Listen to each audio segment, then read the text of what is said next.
I'm back with another video, and in today's video, we are going to actually, I will be telling you some basic details, and we will dive deeper into the writing task 2, which is essay writing, and which is one of the most important tasks when it comes to writing module of the IELTS. तो आज जो हमने writing का task pick किया है, वो आइल्स की book 19 का राइटिंग का टास्क है और जो क्वेश्चन है हमारे सामने, the working week should be shorter and workers should have a longer weekend. इसके नीचे लिखा हुआ है, आप बुक में भी देख सकते हो, ये डू यू एग्री और डिसएग्री, ठीक है? डिसएग्री विद दिस स्टेट, ऐसा कुछ लिखा होगा, ठीक है? First of all you need to make sure कि आप जो है 250 वर्ड्स की जो लिमिट है, you should never write below, like you should stick to the word limit. 249 words नहीं लिखने, you should make sure that you stick to the word limit, और इतने ज़्यादा भी वर्ड्स नहीं लिखने। अभी मेरे जो वर्ड्स हैं वो टू बी ऑनेस्ट थोड़े ज़्यादा बन रहे हैं, 467 है, पर अगर आप 250 words में भी if you can deliver each and everything, so I think that even 250 words are more than enough. So it is not like the more you will write, the more they are going to give you bands. No, it never depends on that. Like your scoring criteria never depends on that. Scoring criteria जो है वो आपको एक structure के base पे, आपने properly structure को follow किया हुआ है, उसके सबसे ज़्यादा पॉइंट्स होते हैं। उसके बाद आपकी कोई ग्रामेटिकल मिस्टेक तो नहीं है, आपने ग्रामर और स्ट्रक्चर, जो सेंटेंस स्ट्रक्चर है वो प्रॉपर लिखा हुआ है, that will give you a lot of point. And then the use of the proper vocabulary, ठीक है, कितने अच्छे से आपने वोकैबुलरी यूज़ की हुई है प्रॉपरली। और चंद एक और फैक्टर्स हैं, लाइक आपने कोई स्पेलिंग्स तो मिस्टेक नहीं की, और इसके अलावा लॉजिकल फ्लो है आपके। अब मैंने जो ऐसे ये चूज़ किया है ना, तो इसमें अब मैं आपको बताऊँगा, देखिए मेरे पास इतना टू बी ऑनेस्ट टाइम नहीं है, ये मैंने अभी वीडियो रिकॉर्ड करने से पहले ये ऐसे लिखा है खुद, और उसके बाद मैंने कहा कि मैं क्योंकि टाइप साथ-साथ करूँगा तो that will like take a lot of time. So first I wrote down the essay so that I can explain each and every detail of this essay to you in depth. Stick to the video till the end, and you will get to know a lot of things today about essay writing task 2 of the IELTS, like how you should attempt it. And मैं इस essay को I will rate it IELTS के bands पे, अगर देखा जाए तो इसको I will rate it like between 6.5 and 7.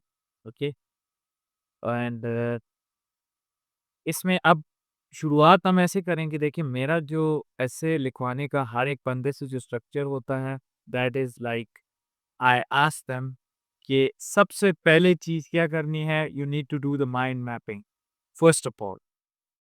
Mind mapping करने से क्या फ़ायदा होगा?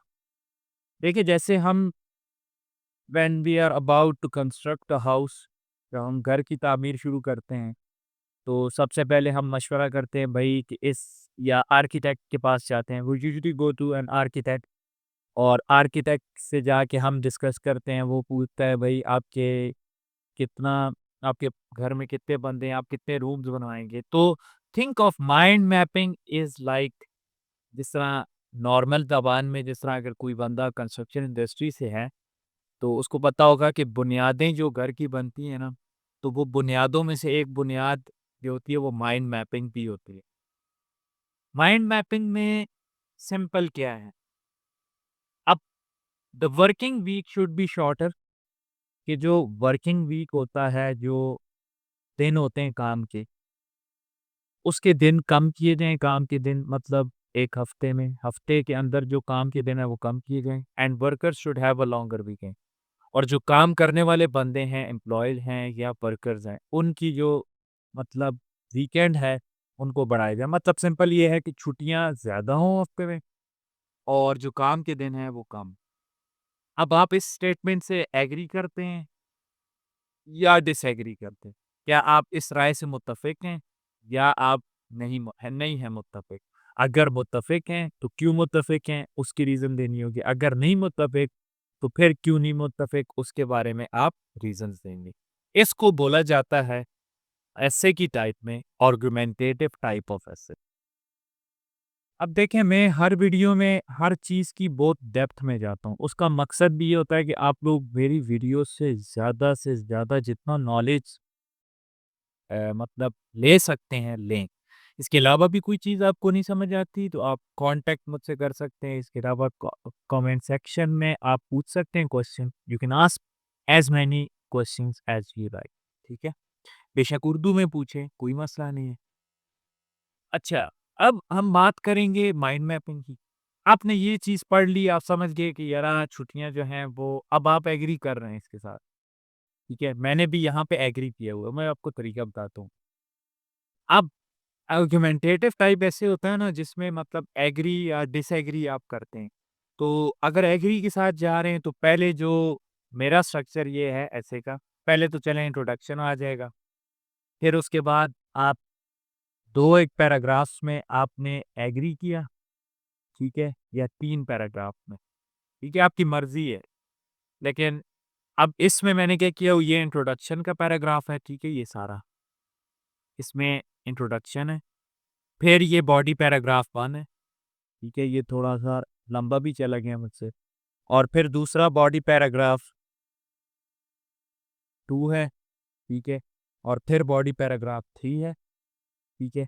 और फिर ये एक पैराग्राफ लास्ट में आ गया, ठीक है? कंक्लूजन से पहले, जिसमें मैंने ये बताया है कि यार कुछ लोग इससे डिसएग्री भी करते हैं कि मतलब वर्किंग डेज़ ज़्यादा होने चाहिए, ठीक है? 1 वीक में। कहने का मकसद ये है कि एग्री करते हैं तो फिर आपको क्या करना पड़ेगा? आपको सिंपली 3 पैराग्राफ्स बॉडी पैराग्राफ्स के या 2 कर लें, आपकी मर्ज़ी है, 2 में भी आप एक्सप्लेन मैंने इसमें 3 लिखे हैं, ठीक है? 2 या 3 पैराग्राफ में आपने एग्री क्यों कर रहे हैं उसके मुतालिक लिखा और उससे एक कंक्लूजन से पहले एक छोटा-सा पैराग्राफ आपने लिख लिया कि यार इससे कुछ लोग डिसएग्री भी करते हैं। अब कोई बंदा इसके साथ अगर डिसएग्री के साथ जा रहा है कि नहीं भई वर्किंग डेज़ जो हैं वो ज़्यादा होने चाहिए, ठीक है? तो वो क्या करेगा कि पहले इंट्रोडक्शन उसी तरह, फिर बॉडी पैराग्राफ में वो 3 पैराग्राफ्स या 2 बॉडी पैराग्राफ्स जो हैं वो डिसएग्रीमेंट के और फिर एक लास्ट कंक्लूजन से पहले वो क्या करेगा एग्री कर पैराग्राफ कि भई कुछ लोग जो हैं वो चंद इससे एग्री भी करते हैं। कहने का मकसद ये है कि जो आपकी राय है वो आपने दी, फिर कंक्लूजन से पहले वाला एक पैराग्राफ में आपने उन लोगों की भी राय देनी है कि जो आपकी राय से मुत्तफ़िक नहीं। ठीक है? एक बैलेंस्ड ताकि एक चीज़ रहे। ठीक है? और अपना पॉइंट ऑफ व्यू आप इसमें क्लियरली एक्सप्लेन कर पाएँ, वो सबसे इम्पोर्टेंट चीज़ है, अच्छा? क्वेश्चन से रेलेवेंट चीज़ लिखनी है, क्वेश्चन से आउट ऑफ लाइक मतलब कि ऐसी चीज़ नहीं लिखनी कि यहाँ पूछी ही नहीं हो और आप कोई और चीज़ इसमें घुसेड़ रहे हैं, ठीक है? वो एक बहुत बुरा इंप्रेशन देगा। हर चीज़ जो है ना आपको जिसे मैं बोलता हूँ लॉजिकल फ्लो होना चाहिए ना, लॉजिकल फ्लो इसी तरीके से बनता है, स्टार्ट टिल द एंड आपकी सारी चीज़ें ऑर्गनाइज़्ड वे में। देखिए, मैं आपको सिंपल मिसाल देता हूँ, जिस तरह आप किसी होटल के रूम में जाते हैं या आप अपने रूम में आपकी सारी चीज़ें जो हैं वो हर जगह पे पड़ी हुई हैं।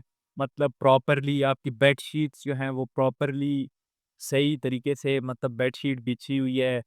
पिलो जो है आपका प्रॉपर है, ब्लैंकेट आपका प्रॉपरली पड़ा हुआ है, ठीक है? आपके रूम नीट एंड टाइडी है। इसी तरीके से इसको भी नीट एंड टाइडी करके लिखना है, ऑर्गनाइज़्ड फॉर्म में लिखना है, तो मज़ा भी आए पढ़ने वाले को और आपने हमेशा रीडर को माइंड में रखना है कि यार उसको कितना मज़ा आएगा। आपने कभी देखा होगा कि राइटर्स जो होते हैं ना, तो उनके लिखने का अंदाज़ या पोएट्स का, वो बड़ा एक मतलब ऐसा होता है कि बंदे को बार-बार पढ़ने पे मजबूर करता है, यार इससे अगली लाइन में पढ़ूँ, फिर इससे अगली लाइन पढ़ूँ। First impression is the last impression. Impression introduction में अच्छा गया, तो फिर ही आइल्स में अच्छे बैंड्स आएँगे, ठीक है? राइटिंग को इतना मुश्किल ना समझिएगा, ये मैं फिर रिपीट कर रहा हूँ।